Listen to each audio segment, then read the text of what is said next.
நேற்று ராத்திரி 1:30 மணி வரைக்கும் இருந்து நான் செஞ்சது இந்த கேக் தான்.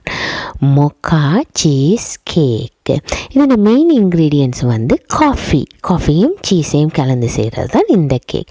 இது இந்த அடித்தளம் அந்த பேஸ் பார்த்திங்கன்னு சொன்னால் ஒரியோஸ் பிஸ்கட்டில் செஞ்சு அதை நல்லா ப்ரெஸ் பண்ணி கொஞ்சம் ஃப்ரீஸ் பண்ணி எடுத்துட்டு இந்த சீஸையும் காஃபிக்கையும் கலந்து சீஸ் கேக் செஞ்சு போட்டு பேக் பண்ணி எடுத்து 6 மணித்தியாலம் ஃப்ரிட்ஜில் வைக்கணும்.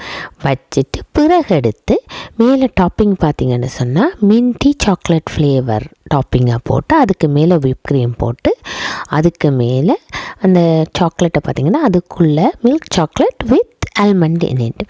இந்த கேக் வந்து எங்களோட வீட்டு சிங்கக்குட்டிக்கு, எங்களோட சிங்கக்குட்டி வேறு யாரும் இல்லை, இந்த மகள் தான். என்னடா நார்மலாக மகள் என்று சொன்னால் செல்லக்குட்டி அண்டு வேணும், ராசாத்தி அண்டு வேணும், இளவரசி அண்டு வேணும், இவன் என்ன சிங்கக்குட்டி என்று சொல்கிறான்னு யோசிக்கிறீங்களா? என்னை பொறுத்த வரைக்கும் பெண் சிங்கம் தான் அந்த காட்டுக்கே ராணின்னு சொல்லாமேன்னா அந்த பெண் சிங்கத்துக்கு வேட்டையாடவும் தெரியும், தன்னை குட்டிகளை பார்க்கவும் தெரியும், அதே நேரம் சோஷியல் கேதரிங்கும் தெரியும். அந்த குடும்பம் அதாவது அந்த ப்ரைடுக்கே அதுதான் முதுகெலும்புன்னு சொல்லினோம். ஸோ அப்படித்தான் ஒரு பெண் இருக்கணும்னு நான் விரும்புகிறேன். எந்த மகளும் அப்படித்தான் இருக்க வேணுமென்று விஷ் பண்ணுறேன்.